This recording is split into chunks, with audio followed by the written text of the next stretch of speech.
শিক্ষক নিবন্ধন পরীক্ষা পদ্ধতিতে পরিবর্তন আসছে। ভিডিওটি দেখে আপনারা বুঝতে পারবেন যে শিক্ষক নিবন্ধন পরীক্ষা পদ্ধতিতে কী পরিবর্তন আসছে, তাই আপনাকে সম্পূর্ণ ভিডিওটি দেখতে হবে। আশা করি ভিডিওটি না টেনে সম্পূর্ণ ভিডিওটি দেখবেন। আর আপনার কাছে রিকোয়েস্ট, আপনি যদি আমার চ্যানেলে নতুন হয়ে থাকেন, চ্যানেলটি সাবস্ক্রাইব করে পাশে থাকা বেল আইকনটি বাজিয়ে রাখুন। এনটিআরসি এর সকল তথ্য সবার আগে আপনি আমার এই চ্যানেল থেকে জানতে পারবেন। তো ভিউয়ার্স, আমরা দেখি যে বেসরকারি শিক্ষা প্রতিষ্ঠানের প্রবেশ পর্যায়ে শিক্ষক নিয়োগের জন্য যে নিবন্ধন সনদ অর্জন করতে হয় প্রার্থীদের, এই সনদ অর্জন করতে প্রার্থীদের বেসরকারি শিক্ষক নিবন্ধন ও প্রত্যয়ন কর্তৃপক্ষের নেওয়া শিক্ষক নিবন্ধন পরীক্ষায় অংশগ্রহণ করতে হয়। এর জন্য একটি নীতিমালা রয়েছে। এই নীতিমালায় পরিবর্তন আনতে যাচ্ছে সরকার। এজন্য একটি খসড়া প্রস্তুত করা হয়েছে। জনপ্রশাসন এবং আইন মন্ত্রণালয়ের মতামত পাওয়ার পর এই বিষয়ে পরিপত্র জারি করা হবে। তো রোববার 25 মে বেসরকারি শিক্ষক নিবন্ধন ও প্রত্যয়ন কর্তৃপক্ষ এনটিআরসি এর প্রস্তাবিত নীতিমালা নিয়ে সভা করেছে মন্ত্রণালয়। সভায় পরীক্ষা পদ্ধতি এবং নিবন্ধনের বিজ্ঞপ্তি প্রকাশের দিন থেকে যে বয়স গণনার বিষয়ে নীতিগত সিদ্ধান্ত নেওয়া হয়েছে, যেটি ইতিমধ্যে ভিডিওতে আপনারা দেখেছেন। সভায় উপস্থিত মাধ্যমিক উচ্চশিক্ষা বিভাগের এক কর্মকর্তা দ্য ডেইলি ক্যাম্পাসকে বলেন, শিক্ষক নিবন্ধন পরীক্ষা নিয়ে এনটিআরসি এর বেশ কিছু প্রস্তাব দিয়েছিল। সেই প্রস্তাবনা নিয়ে আলোচনা হয়েছে। কয়েকটি বিষয় নীতিগত সিদ্ধান্ত নেওয়া হয়েছে। এগুলো এখন জনপ্রশাসন মন্ত্রণালয়ে পাঠানো হবে। এরপর আইন মন্ত্রণালয়, যেখানে লেজিসলেটিভ বিভাগের মতামত পাওয়ার সংশোধনী নীতিমালা জারি করা হবে। নিবন্ধন পরীক্ষা পদ্ধতিতে কী ধরনের পরিবর্তন আসছে এমন প্রশ্নের জবাবে ওই কর্মকর্তা আরও বলেন, এই বিষয়টি খুব সেন্সিটিভ। এনটিআরসি এর সুপারিশ করেছে নির্বাচনী বা বাছাই পরীক্ষার মাধ্যমে প্রার্থী নির্বাচন করার, কিন্তু এনটিআরসি এর বোর্ড সভায় কিভাবে পরীক্ষা নেওয়া হবে সেটা ঠিক করা হবে। বোর্ড যদি মনে করে একটি পরীক্ষার মাধ্যমে প্রার্থী বাছাই করবে, তাহলে সেটি তারা করতে পারবে। তবে এই অর্থ এই নয় যে কেবলমাত্র এমসিকিউ পরীক্ষার মাধ্যমে প্রার্থী নির্বাচন করা হবে। দেখেন, ইতিমধ্যে যে আমরা একটি গত 2 দিন ধরে যেটি দেখেছি সামাজিক যোগাযোগ মাধ্যমে, যে এমনটি দেখেছি আমরা যে শিক্ষক নিবন্ধন পরীক্ষায় আর এমসিকিউ পরীক্ষা পরে আর লিখিত পরীক্ষা নেওয়া হবে না, এমসিকিউ পরীক্ষার মাধ্যমেই নির্বাচন করবে শিক্ষক নিয়োগের জন্যে। তো সেটি এখানে বলছে যে এমসিকিউ এবং লিখিত পরীক্ষা এক ধাপে শেষ করা হতে পারে, যেমনটি বর্তমানে বিভিন্ন বিশ্ববিদ্যালয়ে ভর্তি পরীক্ষা করা হচ্ছে। তো এখন যেটি পরিকল্পনা করা হচ্ছে যে আসলে এমসিকিউ পরীক্ষার পরেও লিখিত পরীক্ষা, অর্থাৎ একই পরীক্ষা বা এক বসায় সেটি এমসিকিউ এবং লিখিত পরীক্ষা এক ধাপে শেষ করা হতে পারে, এমনটি আর মন্তব্য করেছেন। যেমনটি বর্তমানে বিভিন্ন বিশ্ববিদ্যালয়ে ভর্তি পরীক্ষা করা হচ্ছে।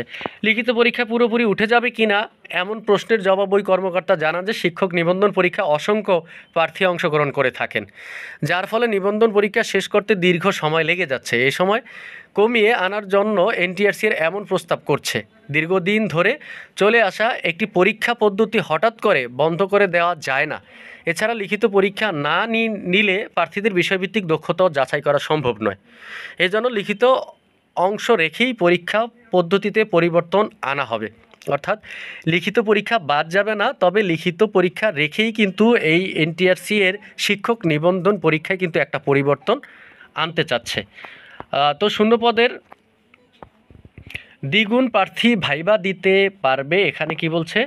হ্যাঁ, শিক্ষা মন্ত্রণালয় জানিয়েছে যে বেসরকারি শিক্ষা প্রতিষ্ঠানে শূন্যপদের সংখ্যার দ্বিগুণ প্রার্থীকে ভাইবার জন্য ডাকা হবে। অর্থাৎ শূন্যপদের সংখ্যা 50,000 হলে ভাইবা 1 লাখ প্রার্থী অংশগ্রহণ করবে। শুধু ভাইবা নয়, চূড়ান্ত ফলও শূন্যপদের সংখ্যা অনুযায়ী দেয়া হবে। যতগুলো পদ শূন্য থাকবে তার চেয়ে 20% বেশি প্রার্থীকে চূড়ান্তভাবে পাশ করানো হবে। আশা করি ভিউয়ার্স যারা আছেন বিষয়টি ভালোভাবে বুঝতে পেরেছেন। শিক্ষা মন্ত্রণালয়ের এক উপসচিব জানান যে শূন্য পদের সংখ্যার দ্বিগুণ প্রার্থীকে ভাইবার জন্য ডাকবে এনটিআরসি। এছাড়া যতগুলো পদ তার চেয়েও 20% বেশি প্রার্থীকে চূড়ান্তভাবে পাশ করানো হবে।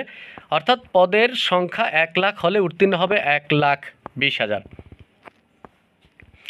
আর এখন যেটি দেখছেন যে বিজ্ঞপ্তির দিন থেকে বয়স হিসেব, অর্থাৎ এটি ইতিমধ্যে আপনারা ভিডিও দেখেছেন যে এখন থেকে শিক্ষক নিবন্ধনের বিজ্ঞপ্তি প্রকাশের দিন থেকে ওই প্রার্থীর বয়স গণনা করতে হবে, যেটা বেসরকারি শিক্ষক নিবন্ধন প্রত্যয়ন কর্তৃপক্ষ এনটিআরসি এ। যে গণবিজ্ঞপ্তি প্রকাশের সময় পৃথকভাবে বয়স গণনা করা যাবে না। এর ফলে গণবিজ্ঞপ্তিতে আবেদনের ক্ষেত্রে বয়সের বাধা উঠে যাচ্ছে। তবে নাম প্রকাশ করেননি যে শিক্ষা মন্ত্রণালয়ের যুগ্ম সচিব পদমর্যাদার এক কর্মকর্তা ডেইলি ক্যাম্পাসকে, যে বলেন প্রার্থীর নিবন্ধন সনদ অর্জন করতে গিয়ে কয়েক বছর লেগে যায়, যার ফলে গণবিজ্ঞপ্তিতে আবেদনের সময় তার বয়স থাকে না। এরকম দেখেছি আমরা অনেকেই যে গত তৃতীয় চতুর্থ পঞ্চম যে গণবিজ্ঞপ্তি হয়েছে সেখানে কিন্তু অনেক প্রার্থীর বয়স ছিল না, অর্থাৎ তিনি কিন্তু ৩৫ বছরের মধ্যেই তিনি নিবন্ধন সনদ অর্জন করেছেন। ওই শিক্ষক পরবর্তীতে আবেদনের সুযোগও পান না। এজন্য সংশোধন হতে যাওয়া নীতিমালা শিক্ষক নিবন্ধনের বিজ্ঞপ্তি প্রকাশের সময় প্রার্থীর বয়সও নির্ধারণ করা হবে। গণবিজ্ঞপ্তির সময় আলাদা করে বয়স হিসেব করা আর হবে না। এবং কর্মকর্তা আরও জানান যে নীতিমালা সংশোধনের বিষয়টি এখন জনপ্রশাসন মন্ত্রণালয়ে পাঠানো হবে। আইন মন্ত্রণালয়ের মতামত নিয়ে এটি প্রকাশ করা হবে পরবর্তীতে। এর আগে কোনো বিজ্ঞপ্তি প্রকাশিত হলে সেই বিজ্ঞপ্তিতে কিন্তু এই নীতিমালার আওতায় আসবে না।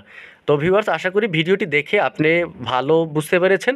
তো আবারও আপনার কাছে রিকোয়েস্ট, আপনি যদি এরকম তথ্য সবার আগে পেতে চান তাহলে আমার এই চ্যানেলটি সাবস্ক্রাইব করে পাশে থাকা বেল আইকনটি বাজিয়ে রাখুন।